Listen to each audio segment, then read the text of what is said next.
Yeah, let's keep going. I think we can really do well. We don't like to think about people that are going everywhere. In DC, for example, all of our toxic waste and trash, it travels across the Intercounty River into landfills that are systematically placed in communities of color. It is not a coincidence that according to the EPA, Black Americans are the most died from air pollution, such as coronavirus.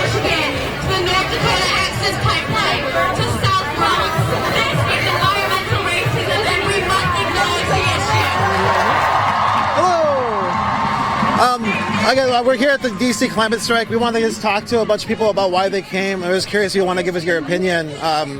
It's live, so whatever you say, what goes on there, we're not going to edit it out. So why are you here? So I'm here because I feel like this year I educated myself a lot on the climate crisis, and this education kind of led me to realize how big this problem is and how apparently there's no one really doing anything about it in a large scale. So I think because it's a world problem, I think it shouldn't also be the US. I think it should be the whole world doing something about it, and if there's a way that I can support it, then I'll do it. Yeah, I agree. I actually took environmental science last year, so I didn't actually realize how big the situation was until I took that class. And so I realized we could all be doing like little things that could be helping like the world all together. And yeah, like I see all these videos online about people wanting to help, but no one really listens. So I feel like we should all just open our ears a little bit more and pay attention. And what do you want people to be hearing, I guess? Opening our ears or paying attention right now, what do you want us to be hearing, I guess? I want people to get educated mainly because I went from not really caring at all about the environment to, being here and trying to volunteer in everything that I can. So, I just want people to actually get educated, maybe make, for example, environmental science a required course to graduate. I think it's one of the main concerns that we have right now on the planet, so I think that's necessary. Yeah, I completely agree with that statement. Yeah. And is there anything, I guess, like, it's like, is there anything you want to tell, like, the adults who's, like, right now have garnered power over by themselves with this, like, system they've created, or do you want, or like other youth? Is there anything like last words you want people to hear, for like you wish you could tell someone right now? An adult or? Let's go with an adult. Let's go with an adult. I would say just because you may not be alive for all the tragic things that may happen if we don't take action on climate. That doesn't mean that your kids are going to have to go through it. Your kids are going to have to go through it, even your grandkids, everyone. So you have to care for people's future, and you're the one that, we're out here protesting, but really the adults right now and the people inside Congress are the ones that are really deciding for our future. So really try to do as much as you can because you really do have more power than us right now. So that's what I would tell them. Yeah, just think about your grandchildren, your kids, all the children that are out here that aren't in school right now. We're trying to protest, we're trying to make sure that the world is a better place in the future, and just do little things that can help everyone out. And then you said, you said that you educated yourself. Like, where can someone educate themselves? Or like, where can people look for this information, I guess? Definitely a lot of the information that I got, besides from, just looking for information online. Online you can get anything, to be honest. I would recommend, of course, an environmental studies class, definitely, because that really gives you a good insight. But I think also videos. There are so many YouTube channels that are educating people on many topics relating environmental science, and I think there's so many resources out there that you can look for, and so many amazing people that are trying to get that message out. Greenpeace, any type of organization is going to provide information for you. So I think those are great ways to get educated. Yeah, just go online. Like the resources are everywhere. Just look out for them. And then what would you tell the youth? If you could talk to other youth who is just, if you wanted to talk to them, what would you say? So there's a meme going around that's like, save the sea turtles, and like I feel like it's becoming more of a joke now than anything. So I would just say, don't take that lightly. Like, do the little things that you can. Like I've been saying, like just take shorter showers, like don't use plastic straws, like do what you can. It doesn't have to be like the whole step, just do little things. Yeah, I would say the same thing. I feel like a lot of people think this may be a partisan issue. I really don't think this is a partisan issue. It's a matter of surviving in the future and a matter of taking care of the earth. And I really think people should take it more seriously and again get educated, but also young people have to understand the same thing that my friend just said. Like, don't take it as a joke because, memes can go around and everything, but this is a very serious issue. So I think just be serious about it and worry about it and know that it's not a partisan issue, it's everyone's issue. All right, well, thank you so much for speaking with me. Thank you. Yeah, Have a nice day. Thank you so much. Have a nice day. Yeah, you too. Have a great day. All right, so we're going to keep trying to interview people, keep showing you the rallies that goes on in the background. Again, this is the Washington, D.C. Climate Strike International Day of Action, organized by the youth. Already hundreds of thousands of participants worldwide. We are live here in Washington, D.C. We're also bringing you some footage from the ground of the Minneapolis climate strike. Again, this is going on across the United States and across the world. We'll be trying to keep bringing you these interviews. Again, thanks for joining us. You are live right now in Unicorn Riot. And thanks again to all our supporters and donors who make this possible. Please share this link. Thanks for giving what you could and what you can. And we're going to keep staying live here.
We can go as long as we want until it's over.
Oh, this is a Youth Climate Strike.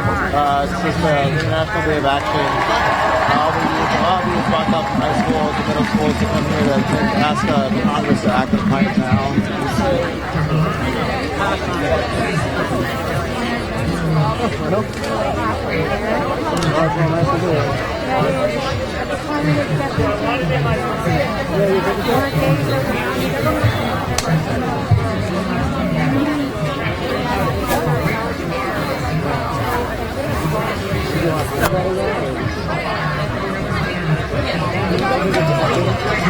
Yeah. So you're saying you're from Arizona. You didn't know this was happening today. I didn't know. Yeah, and you're saying that you're already in Arizona. You feel like this climate has changed there. Definitely, most definitely. I'm an archaeologist, and what we've noticed is the animals coming out of hibernation sooner, more days over 90 degrees, and it totally affected my job. I mean, just being able to handle the heat in the middle of the desert, being an archaeologist, sitting out there in the sun, been very much noticeable. And what's the consequences of animals coming out of hibernation earlier? What does that cause? I guess I really can't say because I'm not, a biologist, but I can say that it's not good. I mean I think that potentially, if there's little ground squirrels coming out of hibernation sooner, snakes coming out sooner, it's going to change the whole effect of the ecology, for sure. And I don't know if that's quite in a good way. I really can't say, but definitely noticeable. Yeah, that's like one of the effects of climate change is like the local animals and also are being affected. Like birds right now are disappearing in mass quantities, stuff like that. So I was just Not to mention just the dust storm increases. I've lived in Arizona for over 30 years and never seen this kind of dust storm weather as we've been getting the last, I'd say, 10 years. Yeah. So it's like these changes are visual changes from this in your lifetime. Right, exactly. Very, very much so. Okay, well, thanks so much for letting us know, and thanks so much for speaking with us. It's called Unicorn Riot. It's just live on the internet. We're non-commercial, so it's like free for people to watch. So I guess will I ever be able to view what I did? Yeah, it's online right now. We're live, so it's just like playing. So yeah, if you go to Unicorn Riot, you'll see the feed, and we'll write a post and stuff like that. So maybe I'll check it out later. Maybe it'll be there. Yeah. I can give you I don't have my card, but that's what we're called, so you can check it out online. Thank you so much. Yeah. I post about climate change a lot on LinkedIn and stuff. So. All right, Red. Well, thanks for letting me know about the changes you've seen and taking that time. So it's pretty intense over there. Yeah. Thank you. Yeah. Take care. Bye. This is an archaeologist saying that, and if you go, all right, bring it over. Yeah, all these people. This chase. Oh, 1 second here. I think talk to these folks. Interview them, and they're going to turn the banner and stuff in a second. Okay. We were just talking to an archaeologist who was talking about the more heat waves in Arizona. So the average number of over 90 degree and triple digit heat waves has increased in the past decade, and all the scientists have said that they're going to continue increasing. So all the heat waves we've experienced in the past will be things of the past, because the new heat waves will be hotter and longer, and that's just a factoid of what is already happening. Interview? Hello. Hi. So our camera person's over there. So we're basically interviewing people about what brought them out. So I don't know what brings you out here. What do you want people to know? Sure, yeah. So my name's Lauren B, and I'm definitely here to support the next generation in this dialogue. It's really inspiring to see them standing up as leaders and really challenging all the older generations that are in the United States and elsewhere to get their shit together and acknowledge that we don't have very much time to act on their behalf. So we brought our Plants and People banner, which illustrates how criminalizing nature, criminalizing people, criminalizing the earth, and is never amounted to real freedom. So we'll hopefully show the banner in a second. But I guess these faces on this banner we see here. It's a banner that says "Plants and People are not illegal," and on it you have a bunch of portraits of people. And I guess who makes them up? So we got Faces of the Resistance. So, and with the aspect of, this is another one of the artists here. Can we move this way? So we got, there's a cameraman right over here. I don't know if That's enough. it's gonna be a shadow. It probably will. But who do you see that's on here? Who do you Betra, recognize? Naomi Klein, you have Winona LaDuke, you have Chase Inez, you have Fred Hampton Jr., you have, this keeps going. That's why I see it. This is Rita. Frida Kahlo, Martin Luther King. Greta. Next. Yeah. Barrett Brown's in there, I see. That's right, he certainly Barrett is. Brown's in the class of people. You're damn right he Prince is. as well. Yes. Ilhan Omar, Alexandria, AOC. Yeah. And so these are people who we would consider what, I guess? We would consider faces of the resistance. That's what we identify them as, and just people throughout history that have stood up and put their identities and their lives on the line in order to communicate a larger picture message that we're all in this together. You got to respect existence or expect resistance, these powerful images and especially them kind of curated all together. It makes for a really amazing interactive art piece too. Yeah. It's really fun. A lot of the younger kids, the first face they recognize is Malala, and so it really allows for a conversation to take place when we take it to demonstrations and just bring it out in the public. And that's just I have to say, like, some of these people also were murdered. Yes. And it's, I don't know if you want to speak to what what that means, I guess, to people who are in these fights whose lives were taken. I mean, we realize that the stakes are as high as they'll ever be, and the sacrifice of the people who have been murdered on this, their stories need to continue to be told as far as what we're up against, and really what we need to be prepared for as systems of oppression get tighter and get more desperate. And we need to acknowledge that, even though desperate times call for desperate measures, that there are ways of showing up in love for each other that keep the energy going. That we need to be able to check in with each other about what self-care looks like.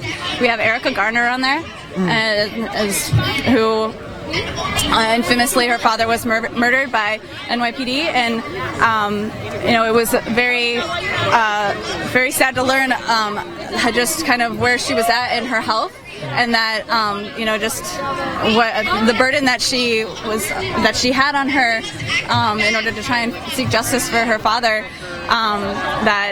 Just if there were spaces where people could go and spaces that we can create that allow for people to rest a little bit in between these fights. There's a lot like movement too, from self-care to community care, but really it's just like how does care work? How do people take care of themselves, take care of each other when they're engaged in these movements, which also, like, if you look at what happened at Standing Rock, the federal government was involved in hiring mercenaries to use psychological warfare against those gathered. Like, what does that affect on someone in the long term? And how do you deal with that when it's just the reality of the situation? When you are engaged in social justice, you're being photographed by everybody and cataloged for further examination. So, I don't know. No, you're absolutely right. And I know that for myself and the actions that I take and the presence that I have on the digital register. If I wasn't on a list by now, I'd be ashamed of myself. Well, they make a lot of lists. It's like, who showed up list. Right. So, are these folks want to talk about, or anybody wants to ask them, or? So, they may or may not. I would want to ask them first before approaching them with the microphone. Right on. Does anyone want to talk? Yeah, they look busy. They look real busy. Is there?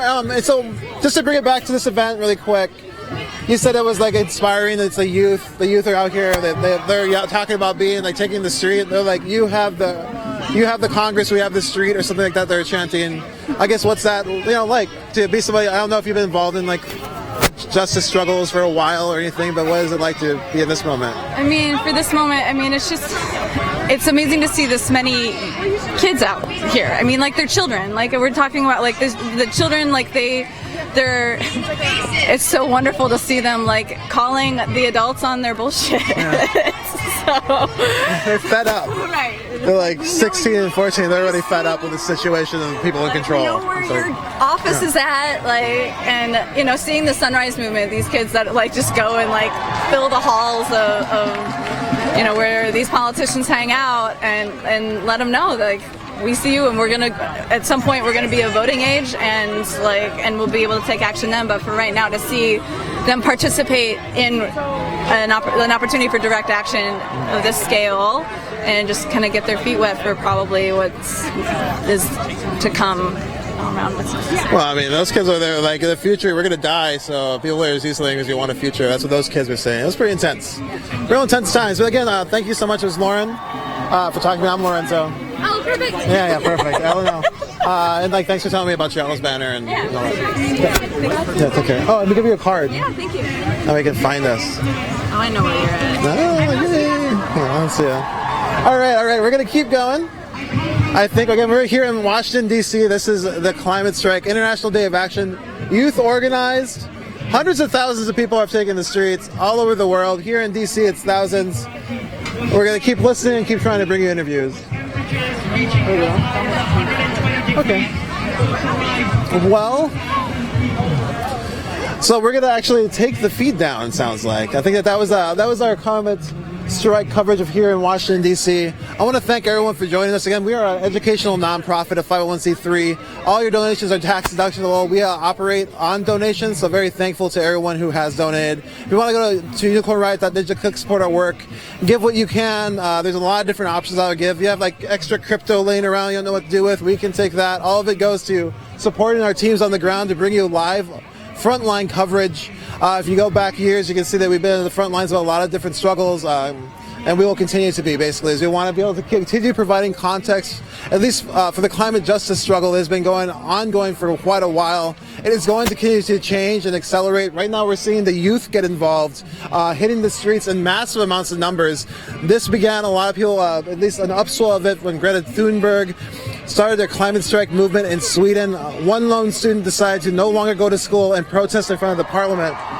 That literally has led to where we are right now as well. So it took one person to do that. Now all of these people are doing this. We're going to keep following this movement. We plan to be here in DC for the next few days. There's going to be a climate shutdown of DC on Monday. We're going to try to be live and bring you around to what does happen then. Again, climate change has been an issue for decades. People now are realizing the emergency is louder than they can ignore, and now the youth are asking the adults to do something, and we're going to keep following along and see what happens. Thanks a lot for joining us. I'm Lorenzo, your host. We have Chris in the camera. Andrew's out here helping as well. Nico on the back, and I think with John Siege. We have some coverage coming from Minneapolis as well. You can see if you look at our feeds. Thank you everyone on Periscope, YouTube, Facebook, live stream, so on and so forth. You make this possible. Keep following along. I'm out.